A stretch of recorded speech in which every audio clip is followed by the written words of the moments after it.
और हिमाचल संकट खत्म होने के दावे के बीच बीजेपी ने कांग्रेस पर हमला बोला और दावा किया कि कांग्रेस के कई विधायक उसके संपर्क में हैं। नेता प्रतिपक्ष जयराम ठाकुर ने बैठक में हिस्सा लेते हुए कहा कि कांग्रेस पर आया सियासी संकट अभी टला नहीं है, इसमें उन्हीं के विधायकों की भूमिका है और मुख्यमंत्री सुखविंदर सिंह सुक्खू को ज्यादा खुश होने की जरूरत नहीं है। आने वाले दिनों में बीजेपी अपनी नई रणनीति के तहत काम करेगी और अभी भी बीजेपी के संपर्क में कांग्रेस के कई नेता हैं, जिसका समय आने पर खुलासा किया जाएगा। 6 विधायकों की सदस्यता रद्द करने पर बीजेपी का कहना है कि कांग्रेस को अपनी सरकार गिरने का डर है। यही वजह है कि बागी विधायकों की सदस्यता छीन ली गई है। वहीं बीजेपी प्रवक्ता सुधांशु त्रिवेदी ने कहा कि हिमाचल प्रदेश में जो हुआ गंभीर है। जो झूठे वादे करके आए थे उनसे जनता त्रस्त हो गई है। हिमाचल में जो हुआ है वो कांग्रेस के उस असली चेहरे को बेनकाब करता है जब उनके अत्यंत वरिष्ठ मंत्री की आंखों में आंसू हैं। वो आंसू सिर्फ वो नहीं है, वो हिमाचल की जनता की आंखों में आंसू हैं और जो विधायकों ने किया है उस दबाव और उसके प्रभाव में किया है।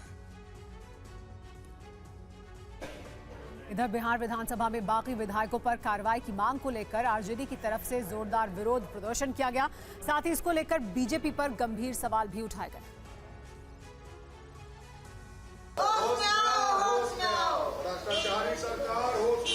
तस्वीरें बिहार विधानसभा के बाहर की हैं, जहां बजट सत्र से पहले आरजेडी नेताओं ने बीजेपी के खिलाफ जमकर नारेबाजी की। विरोध प्रदर्शन की अगुवाई पूर्व मुख्यमंत्री राबड़ी देवी ने खुद की। हाथ में बैनर पोस्टर के साथ ये विरोध प्रदर्शन किया गया।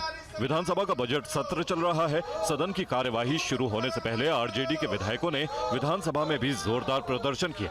महागठबंधन के विधायकों के पाला बदलने को लेकर नारेबाजी की गई और बीजेपी पर गंभीर आरोप लगाए गए। महागठबंधन से पाला बदलकर एनडीए में जाने वाले 6 विधायकों की सदस्यता रद्द करने की मांग की गई।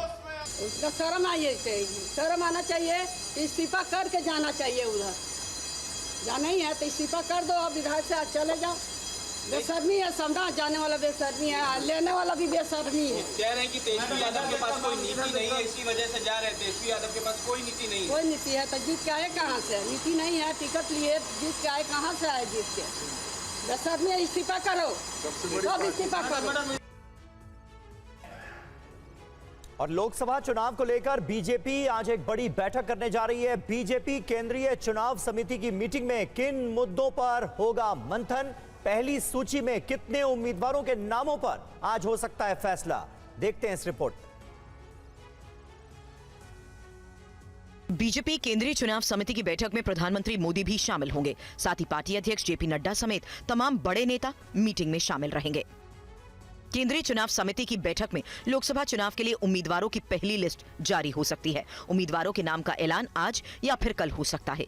बीजेपी की ये अहम मीटिंग आज शाम 6 बजे होगी। साथ ही बीजेपी का पहला फोकस उन सीटों पर है जहां पार्टी को पिछले चुनाव में जीत नहीं मिली थी। बीजेपी की केंद्रीय चुनाव समिति में इन सीटों पर खास रणनीति तैयार करने के लिए मंथन किया जाएगा। बीजेपी ने इस बार एनडीए के लिए 400 सीटों का लक्ष्य रखा है। 400 का लक्ष्य हासिल करने के लिए बीजेपी को कम से कम 350 से ज्यादा सीटें जीतनी ही होंगी। सहयोगी दलों को भी 50 से ज्यादा सीटें जीतनी होंगी। 72 सीटों पर वोट शेयर बढ़ने पर टारगेट पूरा हो सकता है। 2019 में 72 सीटों पर बीजेपी कैंडिडेट दूसरे नंबर पर थे। कम से कम 40 सीटों पर 2 से 3% वोट बढ़ने पर भी जीत संभव है। आज की मीटिंग में 100 से 120 लोकसभा कैंडिडेट्स की लिस्ट जारी हो सकती है। लोकसभा चुनाव से ठीक पहले उत्तर प्रदेश में राजनीति गरमाने लगी है। समाजवादी पार्टी के मुखिया अखिलेश यादव ने बीजेपी पर संविधान और लोकतंत्र की धज्जियां उड़ाने का आरोप लगाया।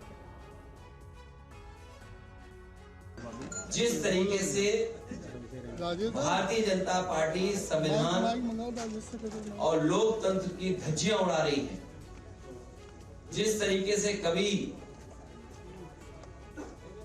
मंथन हुआ था, समुद्र मंथन, उसी तरीके से 2024 में संविधान मंथन होने जा रहा है। लड़ाई उनके बीच में है। एक तरफ तो वो लोग हैं, हम समाजवादी लोग, जो संविधान की रक्षा करना चाहते हैं, और दूसरा वो लोग हैं जो संविधान का भक्षक बन गए हैं। लगातार महंगाई बढ़ी है, बेरोजगारी बढ़ी है, और जीरो टॉलरेंस के नारे देने वालों का जीरो टॉलरेंस करप्शन के लिए जीरो हो गया, zero tolerance law and order में नारा देने वालों का लॉ एंड ऑर्डर जीरो हो गया।